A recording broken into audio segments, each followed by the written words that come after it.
우리가 주님께로부터 받은 은사가 있다면 그것은 오로지 주님의 몸을 섬기기 위한 것이라는 말씀과 각각의 오직 하나님께서 각 사람에게 나눠주신 믿음의 분량대로라고 하는 섬김의 자세를 당부하면서 각각의 한 사람으로서는 각 지체일 뿐으로 은사의 차이는 바로 그리스도의 몸을 이루는 데에서 가치를 찾게 된다고 하는 말씀을 지난 시간에 3절에서 8절 생각을 했었습니다. 사람들이 은사까지 등급을 매기는 모습을 본다고 하는 것입니다. 가장 귀한 은사가 무엇이다? 또는 말단 은사니 말단 은사도 하나 못 받은 사람은 그리스도인이라고 할 수 있느냐 하는 등등의 자세는 하나님께서 주신 선물을 판단하는 잘못된 행위들이다. 저는 그렇게 생각을 합니다. 은사의 가치는 모두가 다 귀하고 그 은사는 그리스도를 섬길 때만 빛을 발할 수 있습니다. 그래서 하나님께서 또 은사를 주신 것이고요. 오늘 우리가 다루는 이 부분은 주님을 섬기는 각각의 다른 은사를 100% 사용함에 있어서도 중요한 것은 사랑의 실천을 강조하고 있다는 사실입니다. 바울 사도는 고린도전서 12장에서 각 지체로서의 은사의 역할을 제시한 다음에 그럼에도 불구하고 다 은사를 가진 자겠느냐, 다 방언을 말하는 자겠느냐, 다 통역하는 자겠느냐. 고린도전서 12장 29절 30절에 그렇게 묻고 나서 너희는 더욱 큰 은사를 사모하라. 내가 또한 제일 좋은 길을 너희에게 보이리라. 12장 마지막 절에 그렇게 지적한 후에 위대한 사랑의 장이라고 하는 고린도전서 13장을 증거하고 있는 것과 맥락을 같이 한다. 그렇게 이해를 합니다. 그리고 나서 다시 교회 속에서 은사의 사용의 경계점을 고린도전서 14장에서 지적을 하는 것을 보면 이 로마서 12장의 진행과 다르지 않다 그런 것을 깨닫게 됩니다. 사랑을 함께 가진 은사의 사용이 각 지체된 그리스도인과 교회 속에서 어떤 모습으로 나타나야 하는가 하는 것이 바로 오늘 본문의 내용이고 이런 내용에서 고린도전서 13장과 같이 사랑이 역사하는 모습을 소개하게 될 것입니다. 오늘도 세 부분으로 나눠서 이 말씀을 나누겠는데요. 먼저 첫 부분 9절입니다. 사랑엔 거짓이 없나니 악을 미워하고 선에 속하라. 한마디로 하나님께로부터 오는 사랑은 가면을 쓰지 않는다는 얘기입니다. 그리스 시대의 말을 빌리면 세상에는 최소한 4가지 정도의 사랑이 그리스어에 나타나고 있습니다. 가장 쉽게 불타고 꺼져버리는 사랑이 있다면 그것은 에로스일 것입니다. 그 다음에 자연적이면서 억지로라도 지속될 수밖에 없는 사랑이 있는데 그것은 스토르게라고 하는 겁니다. 친구나 이념을 좋아하는 표현으로 나타나는 필로스, 그리고 성경에 가장 빈번하게 나타나는 절대적인 사랑인 아가페가 다 사랑이라는 의미의 단어들입니다. 그러나 앞에 3가지의 사랑은 사람이 범죄하게 되면서 가치에 있어서나 사용에 있어서 상대화되었고 빛을 잃게 되었기 때문에 반드시 아가페를 바탕으로 할 때만 바른 가치를 가질 수 있고 또 바르게 사용될 수가 있게 되었습니다. 남녀의 에로스적인 사랑은 그럼에도 불구하고 신약 성경에서 찾아보기가 어렵고요. 태생적으로 맺어지는 스토르게 역시 원형은 나타나지 않고 변형된 형태로 쓰여지고 있을 뿐인데 오늘 본문 10절에서 나타나고 있습니다. 복음 속에서는 조건 없으신 하나님으로부터 나는 사랑인 아가페와 친구와 스승에 대한 사랑을 또는 이념을 사랑하는 표현을 나타내는 필로스가 상당히 빈번하게 나타나고 있습니다. 우리가 가장 거기에 흔한 예가 요한복음 21장 15절에서 17절에 부활하신 예수님과 베드로 사도와의 대화입니다. 요한의 아들 시몬아 나를 사랑하느냐? 그랬을 때 예, 제가 당신을 사랑하는 것을 주께서 아십니다. 이렇게 아가페와 필로스가 거기서 교차하는 것을 보고 이 첫 부분에서 사랑엔 거짓이 없나니 라고 교회 속에서 하나님의 백성들 상호간에 한 몸의 지체로서 나누어지는 사랑과 성격을 보여주고 있는데 상당히 깊은 의미를 가지고 있는 그런 표현입니다. 깨끗함과 지식과 오래 참음과 자비함과 성령의 감화와 거짓이 없는 사랑과 고린도후서 6장 6절에서 이렇게 여러 가지의 삶의 모양들을 나열하면서 마지막으로 말하기를 거짓이 없는 사랑과 그렇게 표현하고 있다는 것이고요. 경계의 목적은 청결한 마음과 선한 양심과 거짓이 없는 믿음으로 나는 사랑이거늘 디모데전서 1장 5절에 그렇게 기록을 하고 있습니다. 여기 사랑엔 거짓이 없나니 그랬는데 이 거짓이 없나니 하는 말은 좀 특이한 표현입니다. 예수님께서 마태복음 23장에서 바리새인들에게 뭐라 했어요? 외식하는 자들아 할 때 쓰여지는 말이 휘포크리테스라는 말입니다. 이 외식한다고 하는 본래적인 의미는 그리스 시대의 가면 무도회를 여러분들이 상상할 수가 있습니다. 자기 각자의 얼굴은 감추고 가면을 쓰고 서로 연기를 하는 그런 모습을 외식하는 자들아 이렇게 표현을 하고 있는 거예요. 거기는 자기 자신이나 자기 마음은 없고 전혀 다른 모습의 어떤 상태, 가면을 쓴 상태, 이것을 히포크리테스라고 하는 겁니다. 그래서 이 말은 무대 연기자 또는 위선자 그런 말이고 거짓이 없나니라고 하는 말은 이 말에다가 부정을 의미하는 모음이 앞에 왔기 때문에 알파, 뉘, 그래서 안휘포크리테오스 하는 그런 표현입니다. 그렇기 때문에 사랑은 연기하지 않는 것입니다. 사랑은 가면을 쓰지 않는다. 그런 의미로 이 말씀을 우리가 이해하는 것이 적절할 것입니다. 하나님의 사랑은 반드시 진리 안에서의 사랑입니다. 그러므로 하나님으로부터 주어지는 사랑은 진리를 사랑하게 되어 있습니다. 베드로 사도가 이에 대해서 좋은 모범을 증거하고 있는 것을 보는데 너희가 진리를 순종함으로 너희 영혼을 깨끗게 하여 거짓 없이 형제를 사랑하게 이르렀으니 마음으로 뜨겁게 피차 사랑하라. 베드로전서 1장 22절에 그렇게 말씀을 합니다. 여기서 거짓이 없이 형제 사랑하기에 이르렀으니 그리스도의 십자가를 알기 전에는 여러 가지 인간적이고 육신적인 이유에서 사람들을 대해왔는데 이제는 바울의 고백처럼 그리스도의 사랑인 우리를 강권하시는도다. 고린도후서 5장 14절의 표현처럼 그런 고백을 할 수 있다고 하는 것입니다.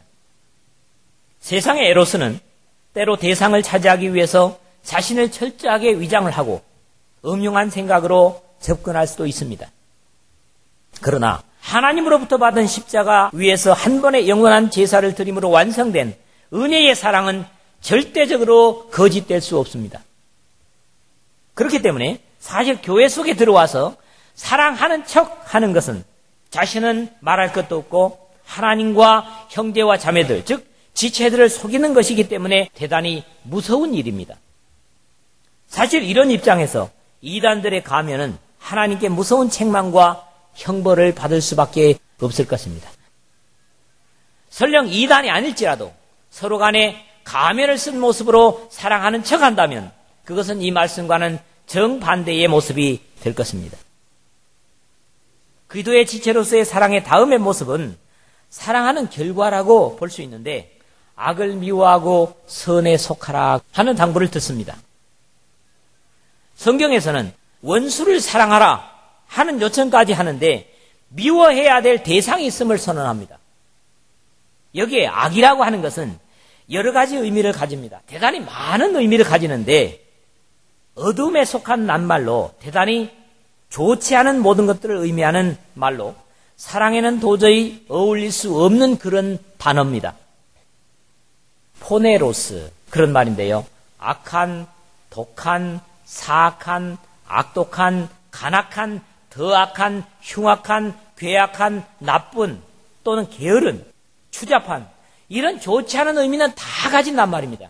이 포네로스라고 하는 말이요.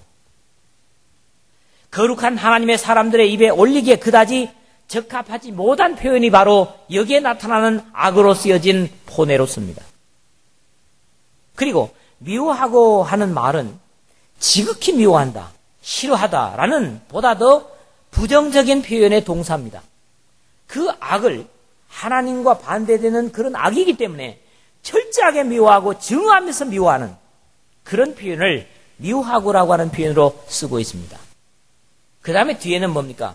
악을 미워하는 대신에 선에 속하라 하는 당부를 하는데요. 데살로니가전서 5장 21절에 보니까 범사에 헤아려 좋은 것을 취하고, 이게 좋은 것이라고 하는 말이나 선이라고 번역된 말이 같은 단어입니다. 이 선은 아가도스라고 그러죠. 앞에서 말하는 악에 반대되는 육체적, 도덕적으로 선한 것, 좋은 것 또는 좋은 일 등등의 뜻으로 확실히 빛과 어울리는 하나님의 속성을 의미하는 말입니다. 근데 이게 선에 속하라 그랬다고요. 이 속한다는 말은 본래 콜라오라는 말인데, 여기 그 나무를 갖다가 악교로 붙여가지고 장롱을 만들던 분이 여기 있으니까 좀 실감이 나겠습니다. 콜라라는 말은 본래 악교라는 말입니다. 나무를 면을 서로 매끈하게 해서 열을 내서 데펴가지고 붙여서 식히면 그게 딱 붙죠. 나무를 악교로 붙여서 잘 건조시키면 나무의 다른 부분이 벌어질지라도 악교로 붙인 부분은 절대로 떨어지는 일이 없는 것처럼 빛이신 하나님의 선한 뜻과 은혜의 좋은 것들에 견고히 붙어서 하나가 된 채로 살아야 하는 것이 바로 우리 그리스도인의 삶이라는 겁니다. 그러므로 하나님의 백성들은 어두움은 몸서리치도록 미워할 수 있어야 하고, 선에 떨어지지 않게 완벽한 하나를 이루는 삶이 되어야만 한다, 이런 말씀이죠. 무엇보다도 이런 것들은 그럴싸하게 연기를 하거나 가면을 쓰는 것처럼 위장하는 것은 불가능합니다. 삶에서 자연스럽게 묻어나오는 모습이 되어 있는 것이 진정으로 주님의 몸된 교회의 지체요 섬김일 것입니다. 연기하는 것은 한계가 있습니다. 우리가 웃는 표정을 억지로 지어보십시오. 그 표정을 오래 가질 수 없습니다.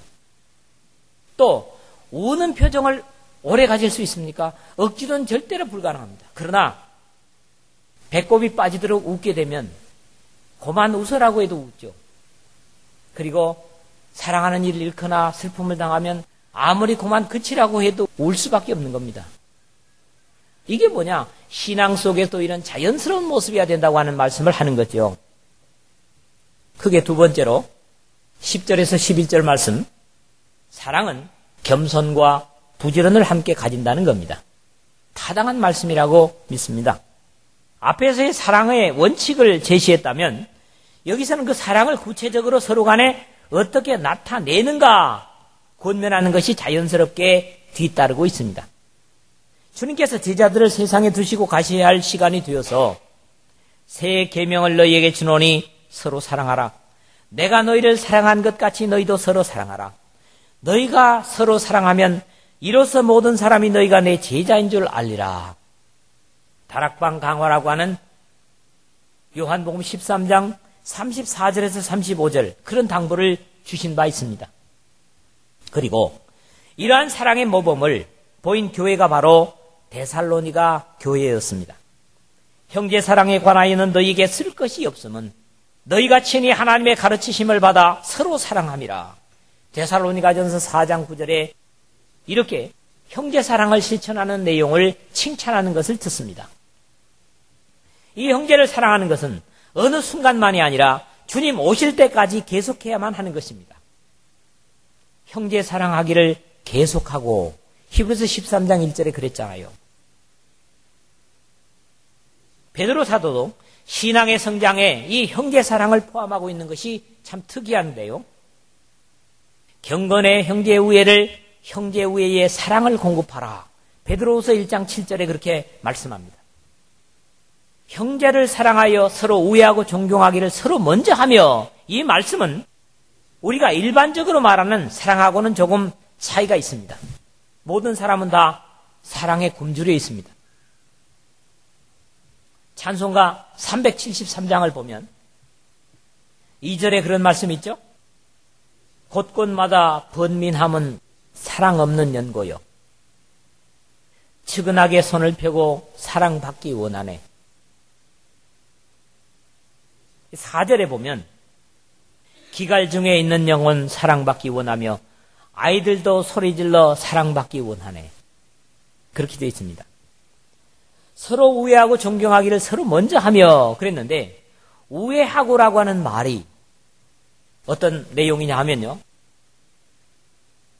필로스 또는 스토르게가 합쳐진 말입니다. 그래서 필로스토르고스 그런 말이에요. 이 말은 본래 혈연 관계에서 유래되는 그런 말이고 선천적이거나 인척 관계에 의한 그런 사랑을 얘기합니다. 좀 더 심하게 표현하면 동물들이 나중에 새끼들에게 도움을 받지 않지만은 자신의 새끼라고 하는 것 때문에 사랑하는 것과 같은 필연적인 사랑, 이것을 얘기하는 것이죠. 그리스도의 피를 나눈 형제 간의 사랑이 이래야 한다고 강조를 하는 겁니다. 왜요? 우리도 혈연의 사랑처럼 예수 그리스도의 피를 나눈 관계이기 때문에 이런 사랑이 되어야 된다. 그렇게 강조를 하고 있는 것이죠. 그리고 이 중요한 행동을 수식하고 있는 두 단어가 있는데 그게 뭡니까? 서로 먼저입니다. 서로 먼저.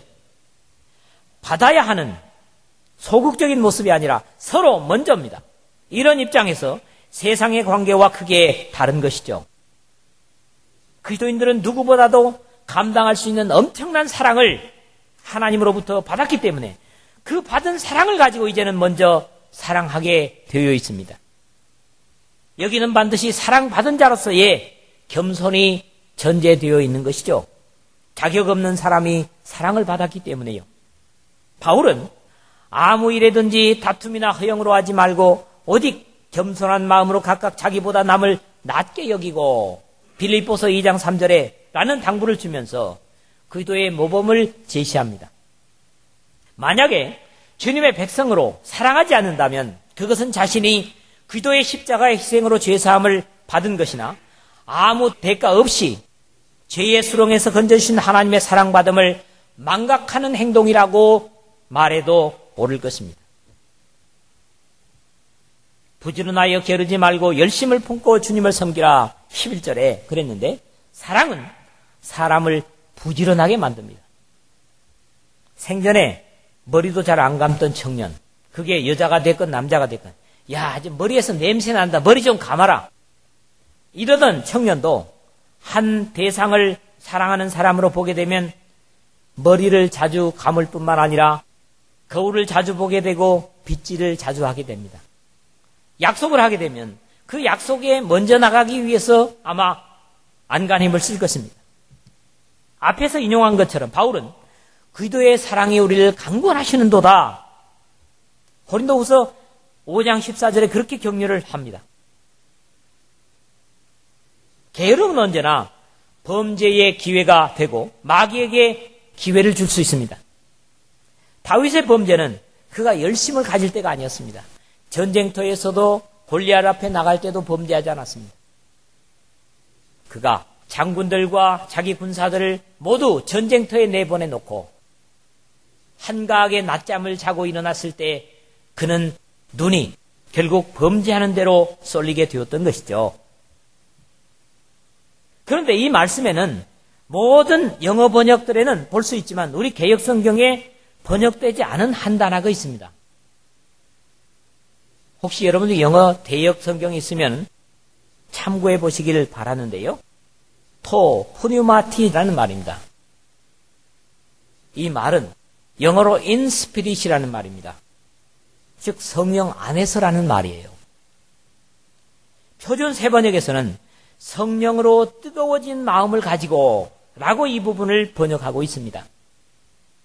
참으로 주님의 사랑을 맛본 사람이라면 냉랭하게 게으를 수 없고 절망과 저주, 슬피 울며 이를 갈 처지에 있었던 우리들을 아무 공로 없이 영광의 아들의 나라로 옮겨주신 그 사랑의 불지핌을 인하여 뜨거운 사랑을 기도로 고백하고 함께 같은 은혜를 나눈 형제 자매들과 함께 열심으로 주님을 섬길 수밖에 없을 것입니다. 그러므로 역시 신앙의 게으름이나 주님을 섬김에 게으르다면 그것은 아직 하나님의 따뜻한 사랑을 완전히 맛보지 못한 사람들이다. 그렇게 말씀드릴 수가 있습니다. 이것이 처음 사랑이고 이것을 잃어버렸다면 여기에 우리는 감히 변명치 못할 것입니다. 육신의 사랑으로 서로 다정하게 대하며 존경하기를 서로 먼저 하십시오. 열심을 내서 부지런히 일하며 성령으로 뜨거워진 마음을 가지고 주님을 섬기십시오. 표준 세번역에서는 이 부분을 이렇게 우리에게 번역해주고 있습니다.